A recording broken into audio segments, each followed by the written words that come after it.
you today? I'm blessed. I'm well. I had an opportunity to. I got my morning Zoom calls done, and then dashed over to my son and daughter-in-law's house and play with my grandson a little bit. So the rest of the day is okay. I mean, Oh, that's great.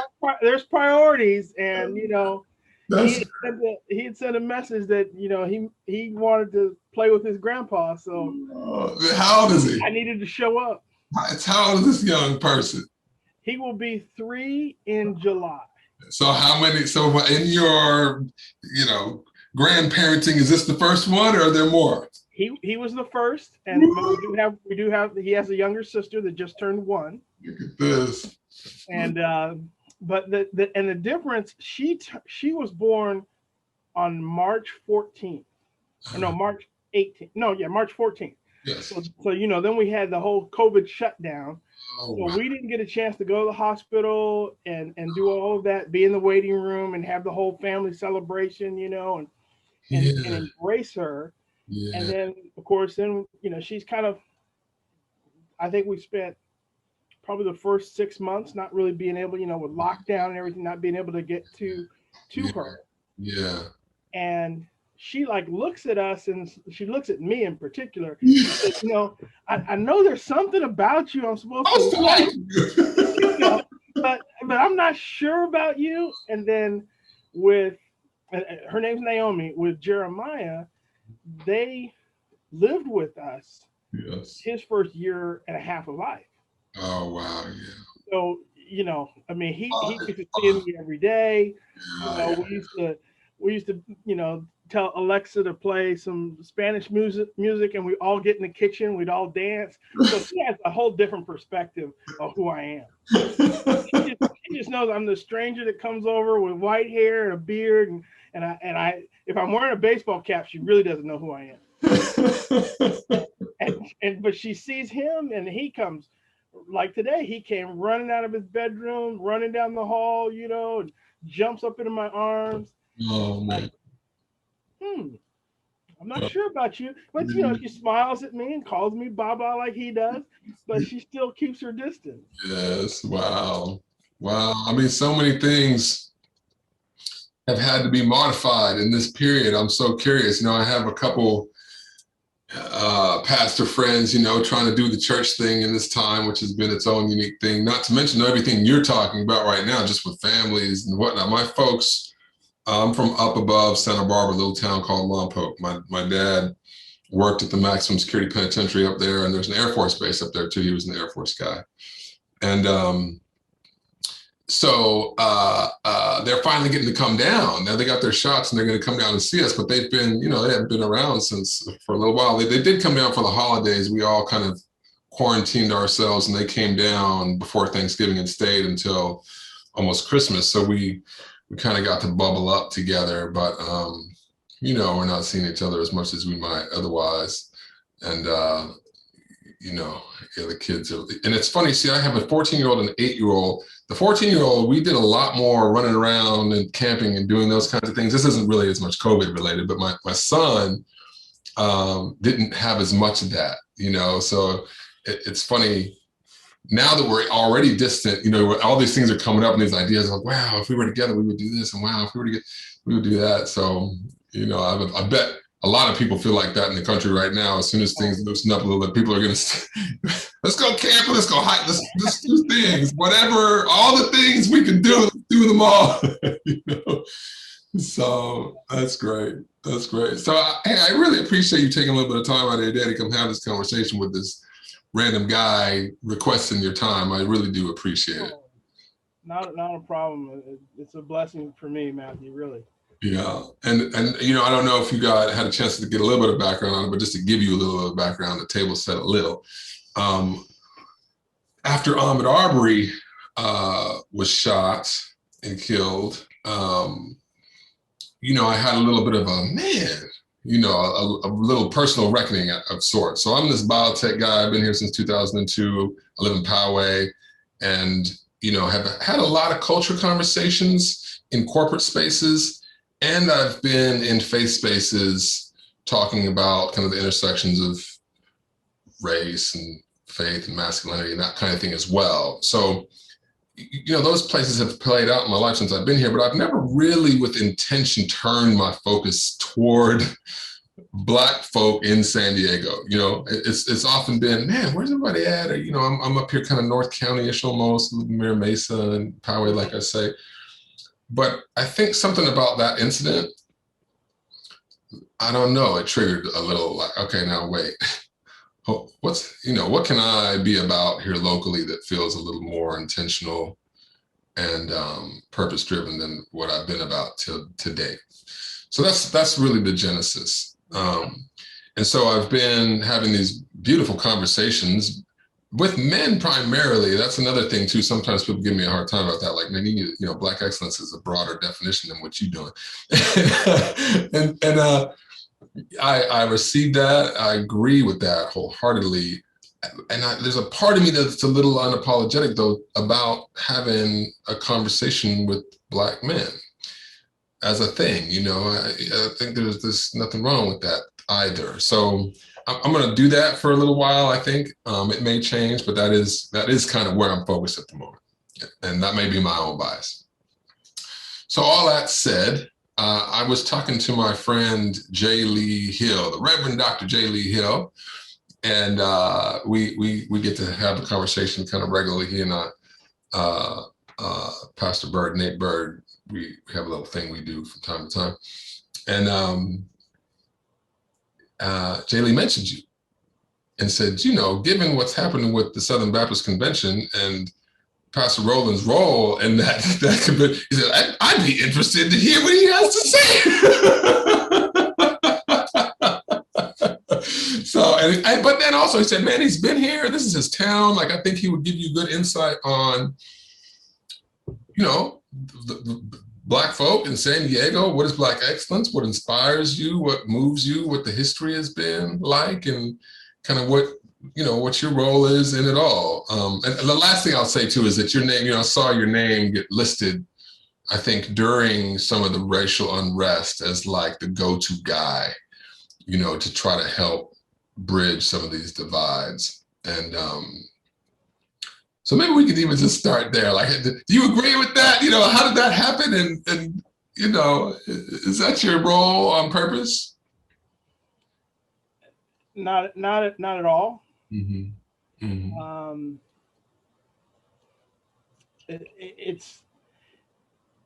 I'll tell you that, Matthew, it is what I've come to understand as God's calling on my life, mm-hmm. and things that I experienced led up to these moments or this moment, mm-hmm. this moment in time. As the Bible says, for such a time as this. Mm-hmm. And that, to me, that's pretty profound, because I started out as what I say is a nappy-headed kid in Southeast San Diego. Mm-hmm. Mm-hmm. Okay, on the corner of 47th and Beta, mm-hmm. and on the west corner of that intersection, uh-huh. It does not exist anymore. It's a freeway pillar on the 805, where my house used to be. Wow. So we moved from there because they were literally building the 805 freeway through, south, and we moved to this, as my great grandfather said, we're moving to the country. And we moved to La Mesa. And, he scared my brother and I into that we were moving way out. We were in tears, oh no. Because our great grandfather was a Buffalo Soldier, and, watched Ponderosa or watched Bonanza and talked about the Ponderosa, and, watched or listened to the Padre games on a radio, because that's before TV kind of thing, so he scared us. Your great grandfather is a San Diego native? No, he was not a San Diego native. I was gonna say, but he came to San Diego, and in fact, interestingly enough, he sang in the choir at Bethel AME for 41 years. So my mother was raised in LA, or born in LA, and she came to San Diego in 1930. She was born in 27 and came to San Diego in 1930. So, you know, she was the closest relative I have that was a native San Diegan. And so when you say great grandfather, was that on your dad's side or your mom's side? Mom's side. Your mom's side. Okay, so that man brought his family here in 1930. Right. Wow. And what brought him? Work and opportunity, you know, and military. Yeah. Okay. Lot of military history in my family. My father was that's my father's flag up behind me. Yeah. Okay. Which branch? Navy. Yeah. Okay. So he and mom are laid to rest at Fort Rosecrans. Yes. Overlooking the bay and all that. Yeah. But you know, so I went from there to La Mesa, and we were one of 3 Black families in our neighborhood in La Mesa. Wow. You know, it was the Browns, the Parrises, and the Slades. Wow. The Browns was Dr. Brown. He was a doctor. Mr. Parris was a chief in the Navy, like my dad was. Yeah. So, you know, that was our neighborhood. And we're right across the street, literally out. We don't have, our front door neighbor was Helix High School, when I was growing up. Literally, the parking lot at Helix is across the street. There's no house in front of us. The school is. Wow. Wow. And so, you know, my brother and I, we grew up running around playing basketball, playing baseball on the fields of the school. Yeah. You know, that was who we were, and that kind of got us in the community, kind of, or at least in the neighborhood. Kind of bonded us with kids because we were pretty good athletes. Yes. How is older or younger brother? Older. Got it. My brother Paul was 5 years older. Got it. And we, you know, our dad told us, you know, you guys can't fight everybody who called you the N-word. Oh.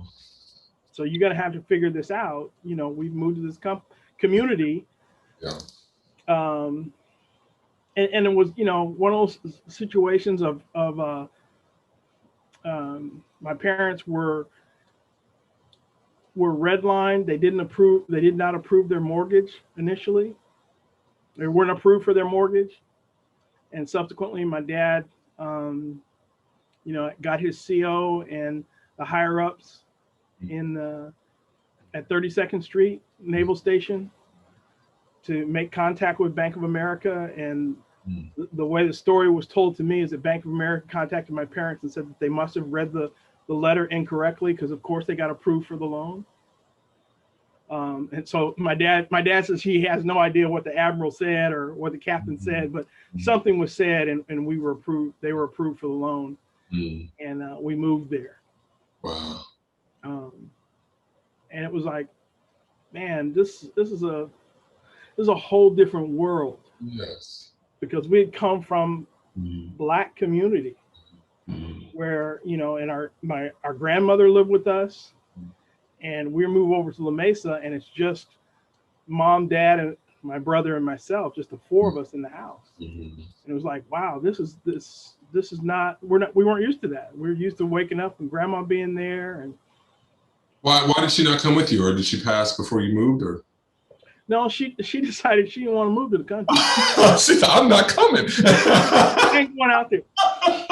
I ain't going out with the white folks, is what she said. Okay. She said, I ain't going out there. So she moved to a little house on Delta Street.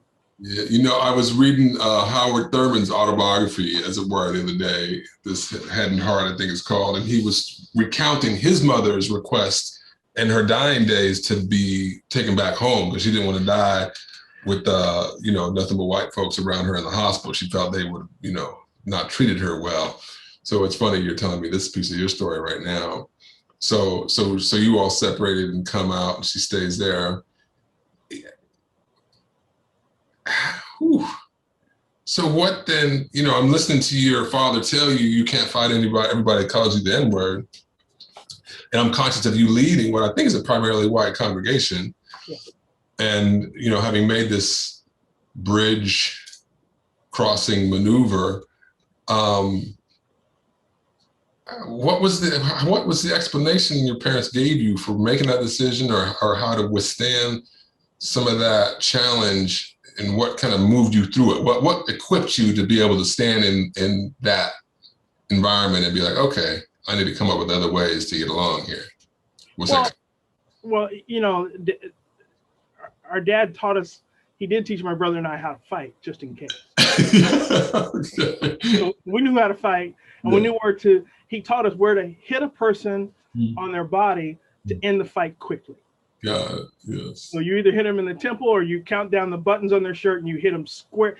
With all you have, you hit them there, knock the wind out of them, and then they can't fight you anymore. Yes. And then everyone who's watching is scared. Yes. Because this little brother's, wait a minute, he's crazy enough to. and dad said you'd get the biggest guy. You go for the biggest guy. Yeah. And you end it. But understanding a little bit about him, our dad was born in the South. He was from Reidsville, North Carolina. Mm-hmm. Goes into the Navy, and he's in a segregated Navy as a commissaryman, and then with not even a high school diploma, and he rises up to become a senior chief, just through and just sheer buckle down. This is who he's going to be. This is the career path he takes. And so he just taught us, hey, this is who you are. You are Rolland Slade. You are the son of James Demetrius Slade, the grandson of James Slade, the great grandson of Rufus Slade, and you're important. And you're gonna be somebody. Like, okay, who am I gonna be? And his thing with us, he told my brother and I from day one, we could be anything we wanted to be. And he was in our corner. But the one thing we couldn't do, we couldn't lie or cheat anybody. If we did one of those two things, as he said, I'll take you out. And so we got, okay, we had a healthy fear of him. Yeah. I used to say that I grew up in a house. So my dad's from Memphis, Tennessee, went into the Air Force, like I said, and I think got comfortable with that diverse range, married a white woman from Ireland. But I used to say, I grew up with fear of God, and God was Black Daddy.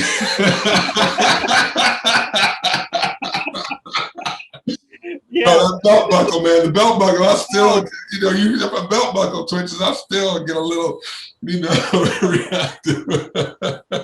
And our dad had he had what he called a shillelagh.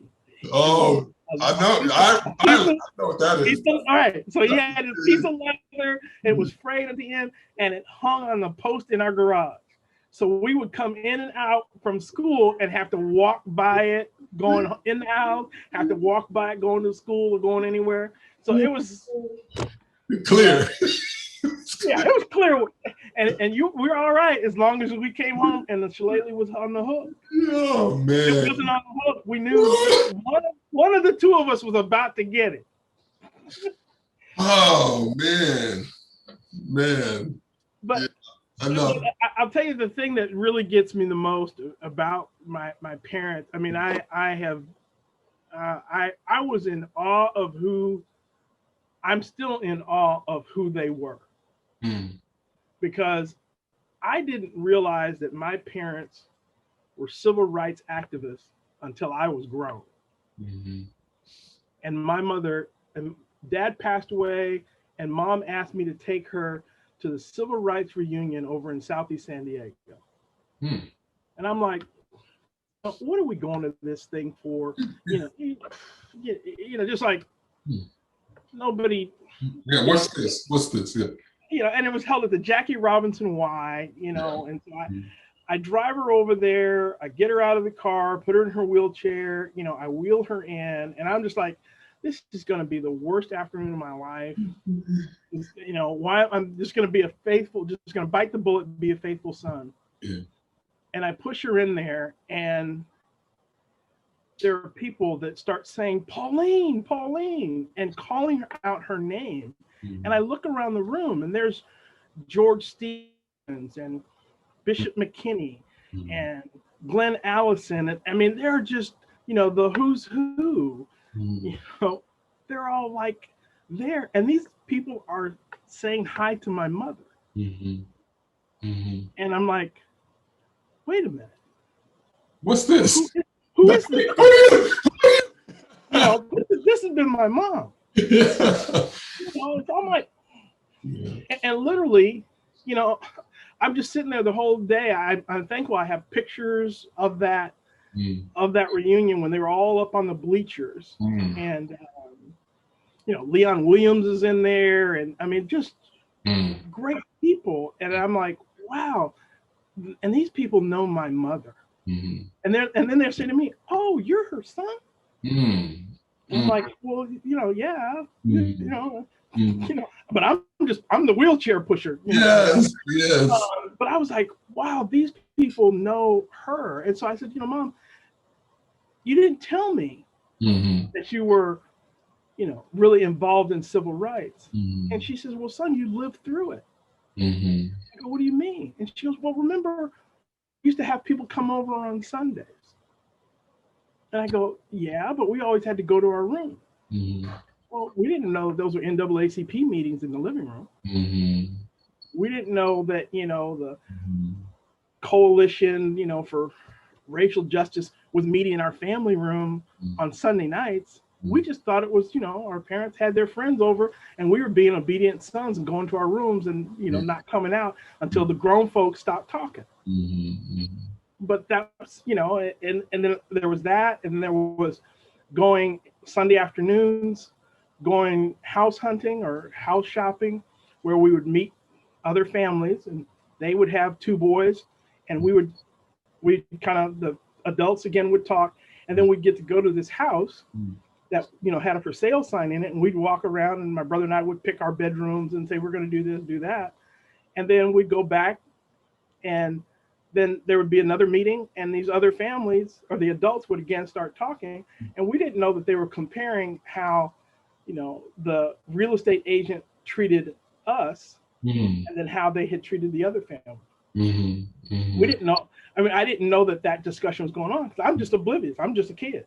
Mm-hmm. Mm-hmm. And I'm like, oh, and she said, yeah, that's what was going on during that time, those things that were happening and those people. I'm like, oh, I had no idea. You know, I mean, I was so naive that I asked my brother one time, so, you know, why are all dad's friends, we get introduced to them and they're all of them have the first name Chief. That didn't make sense to me. Yeah, yes. Because we didn't dare, we didn't know their first names. Yeah. Them as, you know, Chief Patrick, you know, Chief Johnson, and it would come to the house, and we did notice that if they drank too much and start cussing, they never came back. that was a family rule. So what was the chief part was what? They were all Navy chiefs like our dad. Oh, wow. So we were never privileged to know their first names. Yeah. We were introduced to them as chief, and that's what we called them. But now, you know, I mean, as I became an adult, I realized these men, like dad, had come up in a segregated Navy and were probably being called boy by others. Mm-hmm. And it just became, you know, when you called them chief, you were acknowledging, or I was acknowledging how they had risen up in their naval careers. And so, you know, they were, you know, I'm esteeming them by calling them that, and not calling them Mr. Yeah. But calling them chief. It's funny. My dad retired from the Air Force Reserves as a chief master sergeant. So it's funny, you know, at the top of the pile as a reservist goes, and these, you know, I've heard some of the stats about the percentages that reach that rank. And so that language I'm familiar with, hey, Chief. And as you're talking about your parents' activism, I'm curious then, you're kind of saying that it happened in the background for you, it wasn't really visible. I'm curious about then where that's landed for you, or how you metabolize that, particularly given now, fast forward to where we are today in the wake of, all of this kind of racialized, newly, it seems to happen kind of periodically anyhow, but kind of newly reinvigorated conversation around race and all the things that have been happening, and particularly in La Mesa, that's some of the things that happen. How have you, in the community there, moved? How do you bring that consciousness into what you do? I see you got like the red, the black, and the green on your wrist. I don't know if that's a Black thing or not, but I'm just curious about your own mindset around it today. Do you move more as a child of God outside of racial lines, or do you have recognition for kind of Black experience, your own Black experience, which clearly you do, you're describing it to me, but I'm curious about how that's played out for you personally, or what parts of that story you feel attached to or want to carry on in your day-to-day. Does that make sense? I know I said a lot of words there, but you know what I'm saying? Yeah, I carry myself as a child of God. Yeah. Who is and was born into a Black family, and proud of that heritage, proud to share that. And as I said, I was never told I couldn't do something. And so, I'm going to walk with my head held high. I know that my name means something. If there's nothing else that I have, that's what I have. I have my name and my reputation, and the reputation of my that, honest, hardworking, and my parents. The thing is, my parents did is, they invited people to our home. And so, I remember the principal of my high school coming to my house for dinner. Most embarrassing thing in the world. But yeah. But then I also knew that when I got in trouble at school, he sent me home. He knew it was going to be worse for me at home than anything he could do. Meeting people who would eventually become, like city council members, or, become elected officials, who my parents interacted with them. And I said, Matthew, I thought for a long time my parents were like the dumbest people in the world. But I realized, wait a minute, my dad graduated from high school a year before I did.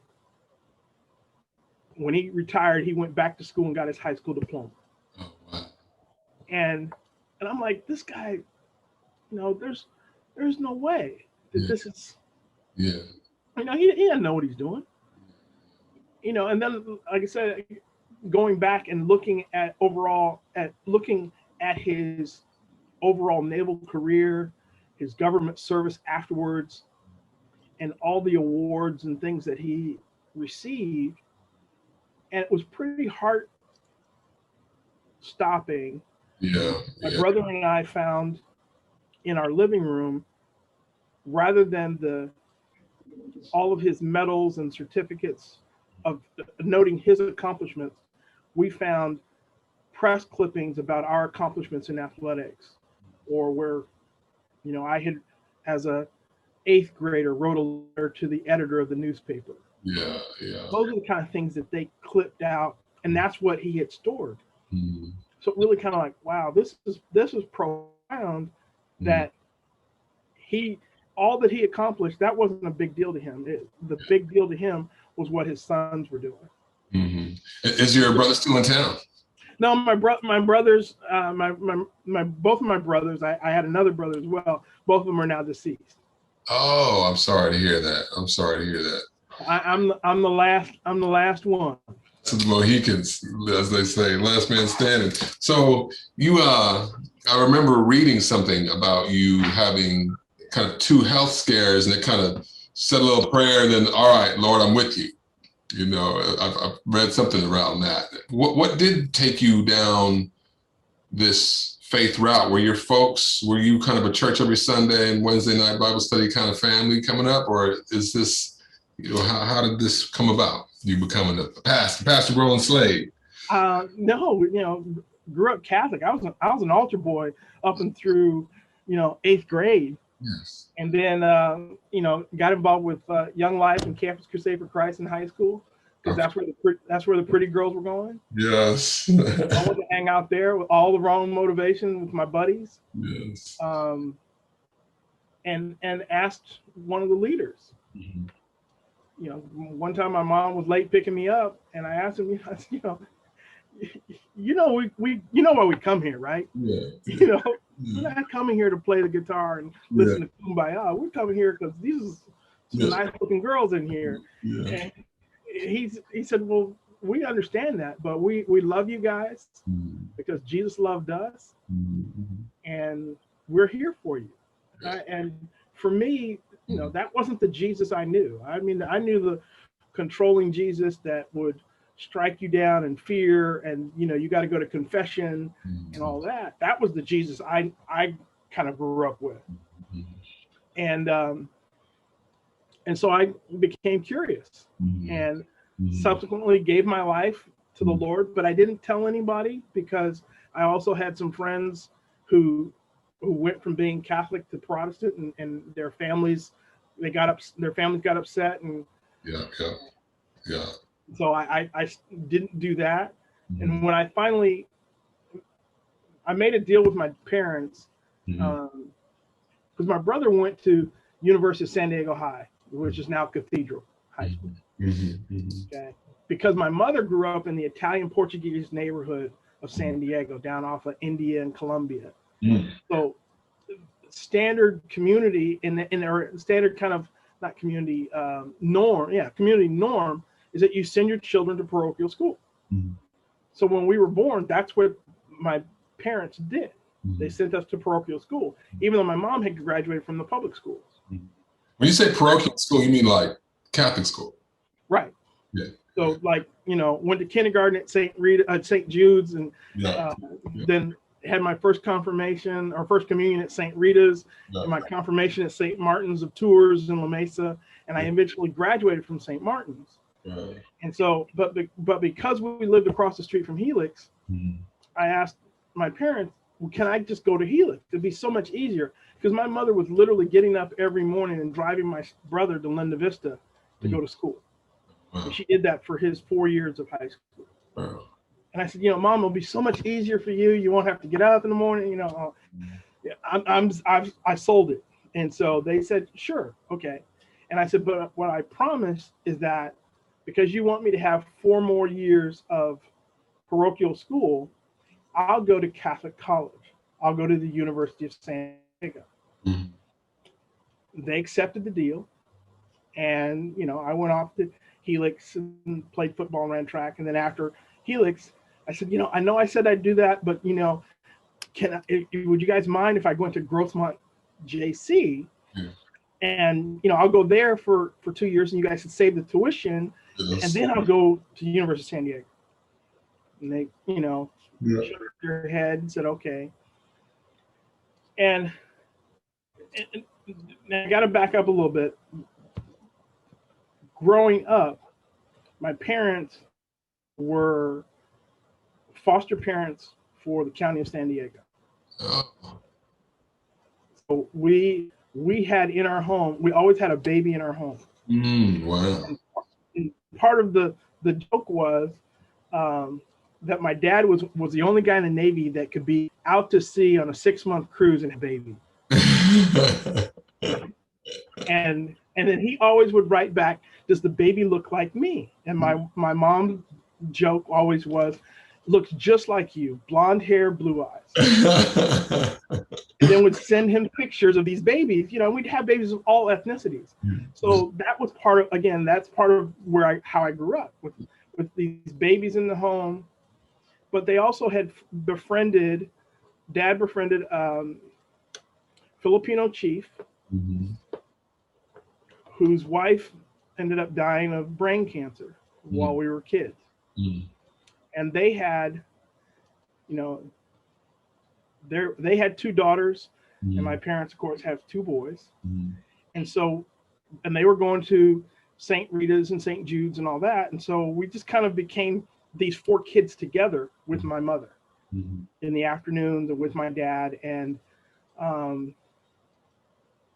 that's probably where being able to just kind of navigate who I am, because, you know, I was telling another group this, we used to go to, you know, right before school, we'd go school shopping for our uniforms, and we went for our uniform shopping at Walker Scott's department store in College Grove. It's basically where the Kohl's and the Walmart are in College Grove now. Yeah. And we would go there, and we'd be running around in the store, and someone would yell, you know, whose kids are these? And my mom would say, they're mine. And Paul was the oldest, my brother. And then Joanne and Linda were in between, and then me. And so people would say, you know, they'd look at her, and then she'd have a baby, you know, maybe she had a Hispanic baby in a stroller. Yeah. And she'd have, so they're like, and she's like, you know, and my mom, again, was a loving, jovial, really outgoing lady who would just like, you know, I dare you to say something. You know, and so they were just like, oh. And she goes, yeah, they're mine. Yeah. And, you know, and then she would gather us all up, and then we'd go bouncing out the store. Yeah. And so we, as kids, we decided, since we were confusing everybody, because why are these two African-American or Afro-American boys with these two Filipino girls? You know, what's the deal? And they're talking about their brothers and sisters.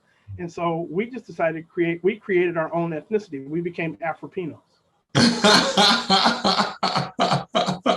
And so we dealt with it, you know, so we're just kind of, and that was the way we grew up.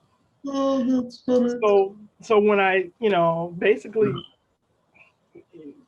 I'm going to defend Linda. And when I say we moved to La Mesa, Linda and I both ended up going to St. Martin's because Joanne and Paul had already graduated, and, you know, high school. And so the two of us are there at St. Martin's, and I'm the only ink spot, you know, on a piece of typing paper. Yes. The entire school.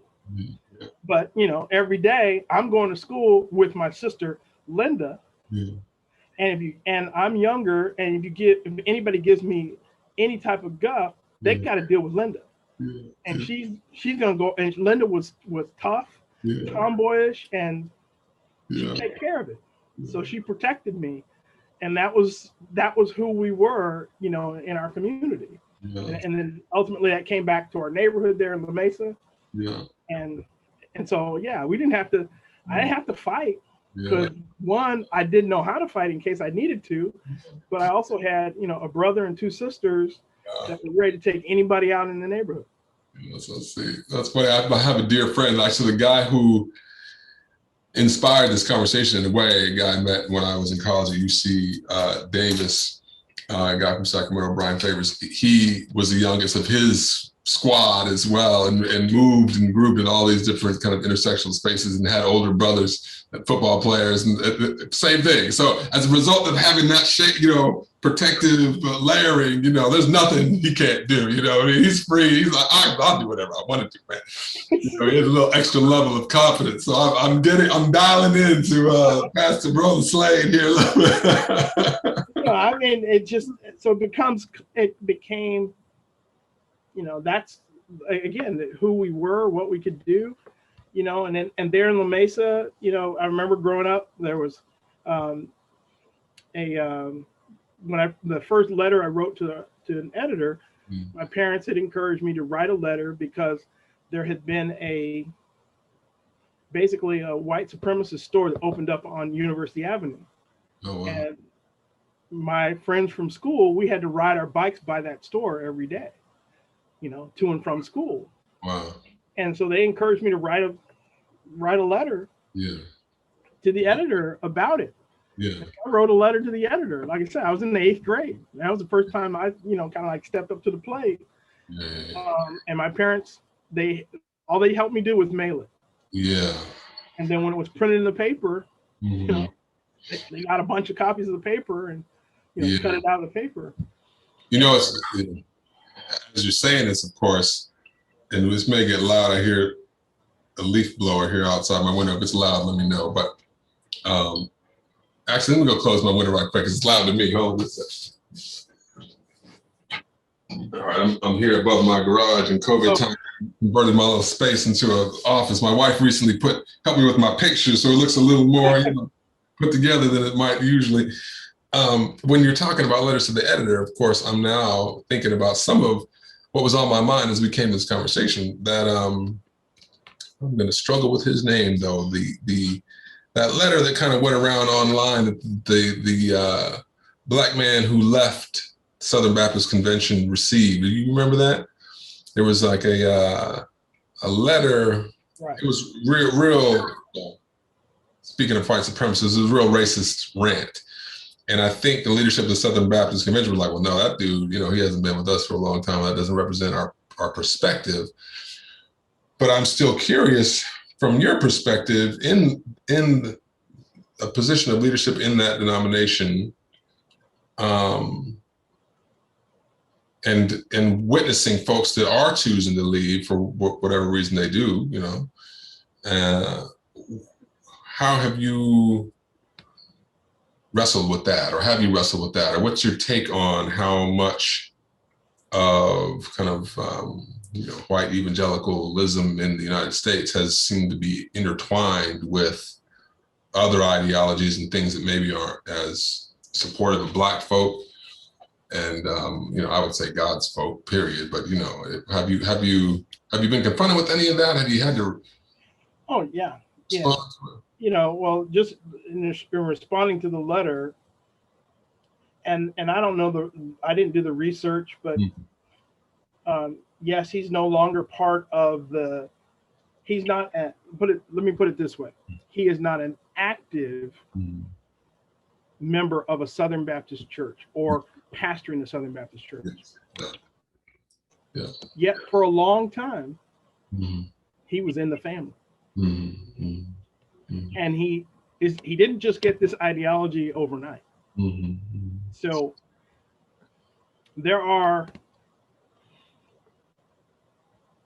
I would say that there are still some folks that have his mindset, that are in or have his ideologies, that are still part of the Southern Baptist Convention. And I realize that there are some folks that do not think that I should be in the position that I'm in, because of that, because I am in their opinion lesser than. But as I told you my story, I've never been lesser than. Hasn't been a day in my life that I was lesser than. So I'm a child of God. I am fearfully and wonderfully made. And if you can't accept me for being that and who I am, you can't tell me. If you tell me that you don't see my color, I'm going to tell you need to see an optometrist. Because you need to see my color and know that I was made this way, and there's nothing wrong with my color, not in the least bit. And so I'm going to carry myself in a way that exemplifies not only my last name and what I've inherited from my last name, but also what I've inherited from God. He created me, and he's moved me into this position. I never thought I'd be when it was coming up that I was going to be nominated to chair the executive committee, I thought, and I'll be perfectly honest, I thought for a few minutes, I wonder if there has been an African American or a Black man sitting in this chair of the executive committee. Mm. But I didn't do any more research. I didn't go dig it out or look. I just said, Lord, it's going to be what it's going to be. Mm-hmm. If this is the path that you have for me, Mm-hmm. this is the path. I will go ahead and walk this path, Mm-hmm. knowing that along the way for me to get to this position, I've been a missionary with the Southern Baptist Convention. I've preached in places where they thought, when they discovered that I was black, it scared them. Mm-hmm. But then when they heard what came out of my mouth and that I affirmed who God was in my life and what God was doing in my life and how God brought me to that place, it's kind of like, oh, wait a minute, we need to talk to him, because we've struggled with these things in our lives, or we've struggled, and yet he can talk to us and make fun of it, literally. I spoke in Arkansas one time at a church, and everybody was wearing blue, and I literally was wearing a brown suit. And I said, well, y'all, I didn't get the memo. Here I showed up with my brown suit. And they're like, what? And I said, if I'd have known, I would have worn blue. But, and they're like, oh, wow. But then it's kind of, oh, okay, settle down. But I've dealt with, and going back to the question, I understand that the comment that he's no longer a part, but there are still folks in the convention, in the convention or the denomination overall, that have that mentality. And unfortunately, I mean, that's sad. To me, that's sad, because they're still at a point that they can read God's word and interpret that they're better than someone else. And if that's the case, then what they're really saying is that their ideas are better than God's ideas, or higher. And I know his ways are not our ways, and his ways are higher than ours. So if we can't figure this out and figure out a way not to call each other names, but to find a way to work together, because there's a whole lot of people in this world that don't know anything about God at all, who are going to be lost for all eternity, and we're going to have to give an account for that. That I spend so much time arguing and fighting about how important I am, rather than sharing the gospel to those who are, in the situations that they're in, that they are, they're hurting. Have I given, or they're thirsty? Have I given a cup of water to drink to those who are thirsty? Or did I spend so much time arguing about trying to have my way? Yeah. So what does, keep you up at night, or keep you, what takes up the most real estate in your mind as it relates to your mission and your purpose and what you believe you're here to do? Because I can try to lead you down conversations of things that I'm interested in around race or faith or these things, but I'm like, for you as a human being on the earth, doing what you do every day, and we started this conversation, clearly focused on your family and your grandkids and the things, basic human things. But would you say anything else? What else stirs you? What is it that you come back to time and time again in terms of like, oh, this is the work I'm here to do, or this is kind of what I'd like to see done, or this is what I want, the project I want to move forward. What is that? What keeps me up, the thing that keeps me up at night is the question that I ask myself every night, and that is, did I love the people that I encountered well today? Because as I say, I'm fearfully and wonderfully made, and I'm made in the image of God, and so is everyone that I encounter. And did I love them well, and seeing the part in them that, and even if they disagree with me on theological grounds or whatever that we can disagree, but did I see in them the characteristic of God, the imago Dei?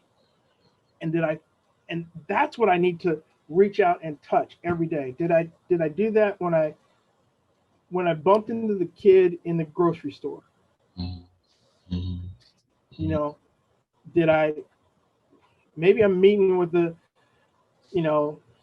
the chief of staff or the city council member. I need to, or maybe I'm meeting with the city council member, or I'm meeting with the chief of police.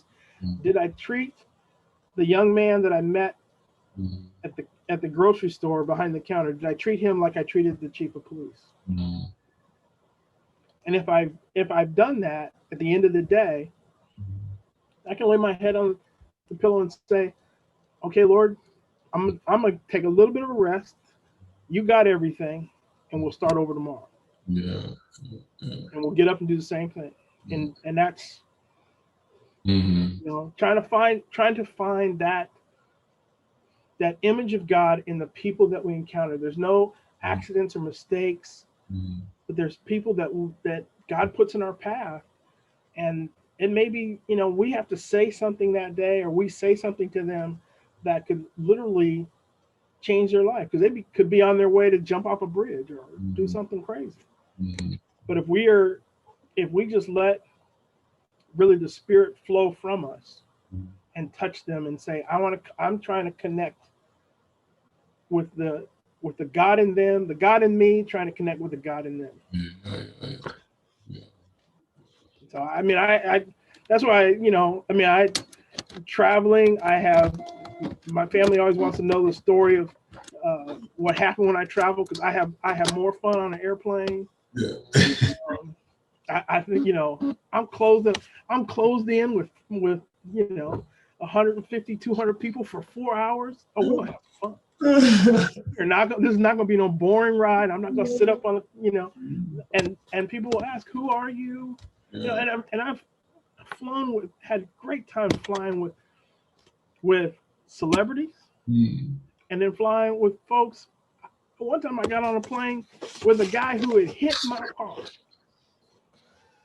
and he was like, you know, scared. I'm like, hey, how you doing? And he's like, hit the car in the parking lot as you get on the plane or something? No, like 3 days before the flight, we had been in a car accident in downtown San Diego, and no way. And so then he sees me, you know, on the plane, and, you know, I go, and I could see he was just really tense. And I said, haven't we met before? And he goes, you know, yeah. I go, oh, we were in a car accident the other day. I said, so how are you doing? You know, it's just a car. We'll get it fixed. Yeah. Again, I love to. Yeah. And I'm blessed, because that was the way, you know, my parents were. That is probably one of the things that I got from them is how their sense of humor, they're lifelong friends. I hung out with my dad's 2 childhood friends years ago, and these guys embarrassed me to death. You know, and because they were so excited to have, you know, James's son with me. It's like I made the trio all over again, and I'm like, these men are out of their mind. You know, and they were just, you know, just loving and caring, and, you know, they couldn't remember who beat up who and how they got to be friends, but they were friends all their lives. The one question that I sometimes ask folks, you know, it's kind of a classic one around either, it depends on what you're most comfortable with addressing, either your, you know, most technicolor mistake, or another way of asking that is, you know, what would you consider your greatest life lesson or learning? Or, you know, where, you know, any significant ahas you've had that you would pass backwards and say, okay, hey, I've been down this road, and here's, you know, had I to do it again, I would do this instead of this, or any of those kinds of nuggets, you know, wisdom from experience. Do you have any of those kind of, that hurt, and you know, I would do it differently? Or, and if nothing lights up for you there, maybe something lights up for you there. Anything that you kind of, in addition to this question you ask yourself at the end of the day, if there's anything that takes you off of that, you know, like when you can't say that at the end of the day, what has happened, or where's it get slippery for you, where you have to particularly watch out? I get into these things because personally I have to you know, kind of stay in my game, stay in my lane, keep my head on right, and get, you know, my priorities straight, or else I can get a little sideways personally. So I'm curious about how those things show up for you. So anything like that, what would you say? Probably the biggest thing for me is that it's okay to say no. Oh yeah. Mm. Because being a person that loves people, um, I want to help, Yeah, and I get this one. can't help everybody, Yeah. and sometimes you have to say no. You got to say no Yeah. to help yourself, to protect, you know, and so that you can be well and continue the work. If you always say yes, you know, Yeah. you stretch yourself too far. Yeah. Yeah, that's probably an aha for me. Uh, You know, um, you know, you're speaking right to me. You're not, so, like, you're the voice of God in my life right now. Because I'm that way, man. I'm a 10 on a 10. I'm extroverted. Like, I want to do all the things all the time. I love people. I love talking like this and doing things. So before you know it, man, you know, there's too many plates and one drop, another one drop. I'm like, oh man, and my wife and I have that conversation regularly. And it's funny, the way I've translated it for myself lately is it's maybe not even saying no to other people as much as it's almost an internal no. I'm actually having to say no to myself in a way. Like, hey man, you know, come on now. So okay, yeah, no, okay. It's all right, man. You're gonna be okay. But it's funny that that's what you picked, because that's a lesson I'm trying to integrate myself right now intentionally. So I appreciate it. And we're getting to the top of the hour. I know I don't want to have you forever. Let me ask you a light-hearted one, a light one. Favorite artist or album? ooh, ooh, ooh, ooh.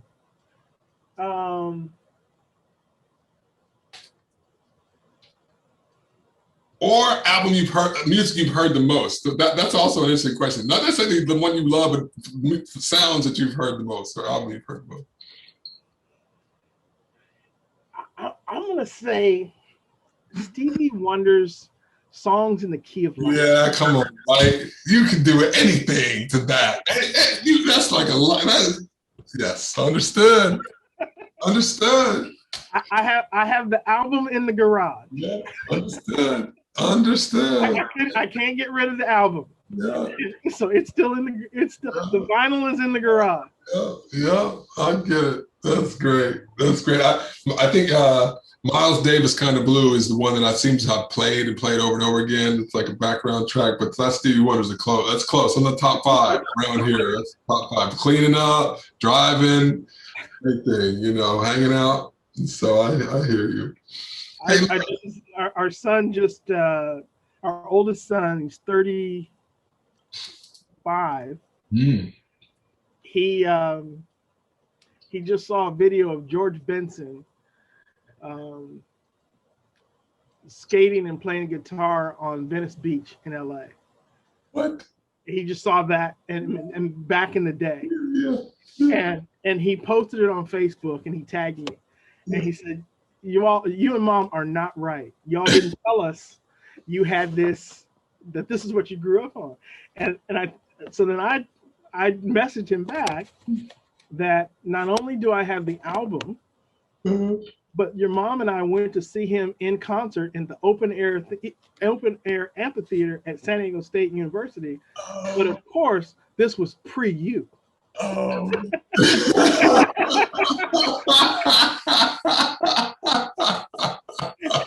And he's like, oh, see. I'm gonna just leave it there. Okay, I'm gonna walk away from that one. I'm not gonna ask anymore. That's funny, man. That's funny. That's funny. Hey, this has been fantastic. Really, really. Like, you know, half of this is my own little personal journey to get to know folks. So I feel like I know you a little bit, and I appreciate you taking the time to share your life with me and for anyone else who watches this. Okay. Well, I appreciate you and thank you for reaching out to me, and And Dr. Hill, I owe him so much. I was I don't know if he told you, but his brother-in-law was my minister of music at Meridian. Oh no. Walter was my minister of music Okay. for no, I don't know, and my friend for years, even before that. And in fact, I called Walter and asked him for a recommendation of someone to be the minister of music at Meridian. Oh wow. After I'd been there a few years, and he said, "Well, let's have lunch." And I had no idea that he was looking for a place to come back into ministry after his wife had passed away. And so he came to Meridian, and we were. I miss him dearly. He was not only was he, he was a minister of music, but he was my friend, my brother. Mm-hmm. And we'd sit in the office. We'd be laughing, and our church secretary's like, "What are you guys? You guys?" We'd come out of there and we wouldn't have anything done, but we'd had great 3 hours. Well, we gotta hurry up and get all this stuff done that we gotta get done. But yeah, he's a dear friend. Love he and his family, and his extended family, nieces and nephews. They have, through the years, just embraced me and allowed me to be a part of their family, which has been, for me, now that both my brothers are gone, sisters don't live in the area, and that's another story for another day. But I had a third brother that I met him when I was 23. He was 40. See, now, how are you going to say that? Am I supposed to say bye now? Because you said it before, and I was like, okay, probably there's something in the foster part, or maybe someone that's a family friend you consider your brother. But this, no. So our father, yes, got a girl pregnant in high school. Okay. Lied about his age. He was 16. He lied and said he was 18 and went into the Navy. And left Reidsville, North Carolina. Wow. Left this young lady pregnant. He grew up there. My brother Robert grew up there in Reidsville, and was literally the spitting image of our father. And so everybody in town knew who he was, knew whose son he was, and on all that. He grew up in life, not being able to really date any girls because they were cousins, because we have a big family down in North Carolina. Okay. So he would get shooed away from houses, and so he went to school, and one of the teachers, and ultimately the guy became principal and became eventually superintendent of the school district that he went to, always kind of dogged him. That was when I talked about my dad's two best friends. That was one of them. So he always was under the watchful eye of either one of my dad's two childhood friends, and then Robert told him about he was a paper boy, much like I was here in San Diego, down there. But he had a lady on his route that was kind of a crazy lady that would buy him all kind of clothes in the beginning of the school year, raincoat every year and galoshes and all that kind of stuff. Well, it was our grandmother. Oh, wow. But she didn't say anything. He, had a different last name. He took the last name of his mother, not our father. Yeah. And so he grew up in this bubble of North Carolina where all the family is, thinking he was an only child, and being told this story about his father had died in the war. And the way we ended up getting connected, Robert's oldest son was walking through a mall in, I think, Greensboro, North Carolina, which is, Reidsville is just a suburb of Greensboro. No, wait. So Robert is the man you're speaking about, this brother? That's my oldest brother. So his son was walking through the mall. Yeah, his son's walking through the mall, and a gentleman by the name of Bernard Austin, who was my dad's two best friends were Bernard Austin and Freeman Jones. Freeman Jones ended up being the superintendent of schools Yeah. and was a teacher, was Robert's teacher, then principal, and, you know, kept eye on him academically. Then Bernard was, you know, another friend.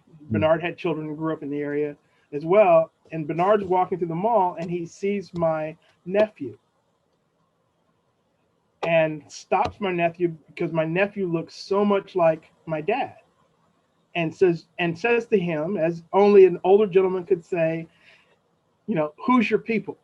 Yeah. And you know, Irving said, oh, my dad's Robert Taylor. And he says, well, you know, where's your daddy at?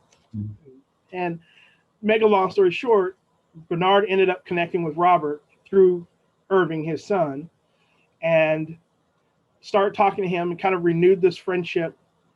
And Robert said to Bernard that, you know, it would have been great to know his father, but his father, you know, is gone. And Bernard says, I know where your father is. And Bernard says, what do you mean? Or Robert says, what do you mean? He says, no, I know where your father is. He says, no, my father's dead. He goes, no, your father's alive. And so he says, what? You know, well, give me his number. And so Bernard, now realizing that Robert has no clue, because Bernard had moved away to Ohio and he's come back to North Carolina. So he had no idea that Robert didn't know that our dad was still alive. Oh, wow. So Bernard calls our dad, asks our dad, you know, is it okay? Tells him this story that I'm sharing with you. And so dad says, yeah, sure, no problem. Go ahead and give him my number and call. Well, dad, the 16-year-old, when he went away in the Navy, he married another woman, had a child. That child died. They ended up getting divorced. And then he comes to San Diego and meets my mother, Paul and I's mother. Wow. And marries her. Yeah. And so, you know, that's becomes, she knew about him being divorced. Yeah. And knew that he said, well, there's some other things, but he didn't really talk about it. So I have a cousin who came to live here in San Diego and lived with my parents in their home. And he's the one who saw the letter from Robert with a picture in it explaining who he was. And so, and wanting to connect with dad. And the funny part about it is my cousin told me this, and I was like, you know, I'm ready to fight my cousin for saying mean things about my dad, for saying my dad's got this, you know, illegitimate child out there. You know, how dare you? He's taking you into your home, into his home, and you know, got a roof over your head, and you're gonna talk about the brother, you know. So, but he goes, no, and he shows me the picture, and you know, opens the buffet door or drawer, or the drawer in the buffet in the living room at their house, or the dining room of their house, and shows it to me. I read it. I told my brother Paul. Then we both confront our mother. And her comment was, well, you need to talk to your father. Like, okay. Come to find out, they had already had a phone call with Robert. Dad and Robert had talked on the phone. He had called, and our Paul and I's mother, Pauline, she answered the phone, and Robert told me that she said the most incredible thing that he could ever imagine. And she asked who it was, and he said he wanted to speak to James Slade. She says, who is it? And he says, it's Robert Taylor. And my mother said, hold on a moment, I'll get your dad. First time she'd ever talked to him, that's the way she responded. And so, you know, they caught up on the phone and all that kind of stuff. But then dad had a family meeting because mom whispered in his ears, hey, your boys know. So you got to come clean on this one. So we had a family meeting. Dad, you know, as he loved to do in our family meetings, we always had a big spread. And he sat us down and told us that he had gotten this letter and that he was disappointed. Now, I have to tell you, Matthew, I'm thinking this guy ain't got nothing to be disappointed about, and he ain't got a leg to stand on, because we're about to find out he got a 40-year-old secret. Yeah, yeah. And he said to me, he says, he says, the whole time you lived in this house, if something came with your name on it, I didn't open it. Whose name is on that letter that you read? And I said, yours. And he said, so I'm disappointed that you read my mail. You know, I'm sorry, kind of, you know, begging forgiveness. And then I'm like, wait a minute. But you've been holding out. I'm 23 years old and I got a 40-year-old sibling and you haven't told me, and you're mad. So, but again, I got myself together quickly. And my dad said, he goes, well, I'm not sure he's really mine. I think we might need to do a DNA test. And my brother Paul said, you got to be kidding. He looks more like you than we do. So you don't need no DNA. It looks like you spit him out. Yeah. And then we all got on different phones in the house, and Dad called him up on the phone, and we talked for the first time. And you know, it was kind of like he and I shared the fact that, well, he was a minister, he was a pastor of a church, Church of God in Christ, and you know, so for me, I'm struggling with my call to ministry. Now I've got a brother that I can talk to, other than, you know, a real brother, and not just my pastor, but to talk to my brother about this. But he, you know, he came out and we sat down and we talked and we got to know each other. And then he asked me, he says, tell me about our father. And I said, well, you know, I can tell you about the man I know who was 32 when I was born, but I can't tell you about the 16-year-old that was your father. So I can kind of fill in what I know. But we ended up being so tight.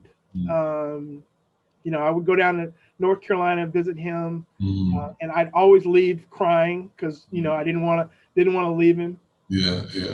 And you know, went down. You know, when he died 3 years ago. And I went down for that service, and you know, again, he was, and I told you all about Dad keeping clippings about us, really about Paul and myself. But Robert, I had no idea that, you know, that he graduated from North Carolina A&T, and you know, he was a superintendent. I mean, I knew he was a pastor. I knew he was well known within Church of God in Christ. I knew Bishop McKinney here in San Diego knew him well, and several of the other pastors here knew who my older brother was. But when I got down there, you know, and you know, 2,000 people show up for his homegoing celebration, I'm like, you know, you know, and again, I blew protocol there. And when I said blew protocol, the bishop came down and shook hands with my sister-in-law, and then shook hands with me. I stood up and shook hands with him, and then I touched him on the arm. And you know, you're not supposed to do that. Really? I didn't know. Oh, really? But I wanted to thank him for the message that he had given, you know. And the thing was, he looked right at me. He goes, "I know who you are." Really? He goes, "Yeah." He goes, "You're the brother." So I can see it on you. I'm like, okay, you know. And before Robert passed, we were at the hospital. He had a procedure earlier, and I was sitting with my nephew, and gentleman walked in and said, "Oh, you guys are brothers." We said no. We just smiled and said no. Said, "Yeah, you guys are brothers. You know, you guys just messing with me." No, we're not. The guy walked away and came back few minutes later, he says, no, you guys are brothers. I go, no, we're not. I'm his uncle. Because and it's true, my nephew, I was born in June, and my nephew was born in December. So I'm the older of the two of us. But we're the same age. Oh, that's funny. Wow. So then do you keep in touch with him? Yeah, I keep in touch with my nieces and nephews. My brother ended up having 8 kids. Oh, wow. Look at this. Like 20 some grandchildren, and wow. I mean, he was on to the great grands. Wow. Yeah, 6 girls, 2 boys. Wow. He was spoiled, because all he do, he's sitting there and go, I think I want a sandwich, and somebody would hop and make him a sandwich. I go down there and come back here, and my family tell me, you're not in North Carolina anymore. Get up. You better get in the kitchen. So yeah, so that was just, and that added a whole new dimension, side of life, because of him, what he experienced, and us being able to talk really like ministry wise. You know, I mean, he's was 17 years my senior in age, but probably, you know, at least 20 years more experiences 20 years additional experience in ministry, calling, preaching. And so we got a chance to really just, we bonded, and you would have thought, when seeing the 3 of us, you would have thought we were all raised raised together. Yeah. Wow. And that's, and you know, things that, you know, we sit there and you look at, we used to watch, go over there and watch Robert when he came to visit Dad, and the 2 of them sitting at the dining room table reading the newspaper, and I was like looking back and forth, you know, these guys are exactly, and knowing that Robert wasn't around him for 40 years, but yet his mannerisms were exactly the same. So that's, wow, you know, God, you got this figured out. You know, you can, how you can make these 2 guys literally act the same way when they're not around each other, but yet. You know, That's amazing. That's amazing. Yeah, I sometimes, you know, because it was just the 4 of us in my little family, you know, my sister and myself, my mom and dad, and all my dad's folks from the South and Memphis, and all my mother's folks were overseas. And so, you know, that extended family dynamic, you know, I sometimes feel like I missed on. And it's funny being here in San Diego now. My sister just moved back. She was in Seattle, and I'm trying to get my folks here, but having that kind of, you know, that vibe, and I know you probably feel it a little bit too, but having come up as just the 4 of you all in La Mesa, but, you know, you've had a touch of, you know, your grandparents around, right, this kind of lineage perspective. And so, yeah, I can just imagine. And so it's been interesting too for me in these days too, to kind of reach back into Memphis, because my dad was one of 9, so his youngest are more almost like in my, right, you know, they're kind of close, you know, we see each other a little more so than their kids. My little nephews and nieces are now out of college and starting to make their way in the world. One wants to come out for summer break, you know. So I've been enjoying kind of that renewed family kind of dynamic. But anyway, speaking of family, I hear people downstairs moving and grooving. This daddy's supposed to be back online at 3 o'clock. Okay. Daddy duty, so I need to take myself down and be around. All righty. It's really been a joy. Okay, I really appreciate you taking the time to speak. Oh, thank you. And anytime, anything I can do for you, just let me know. You got my numbers. Okay. All right. Likewise. Okay, I'll see you out there. Okay. Okay. Bye now. Bye-bye.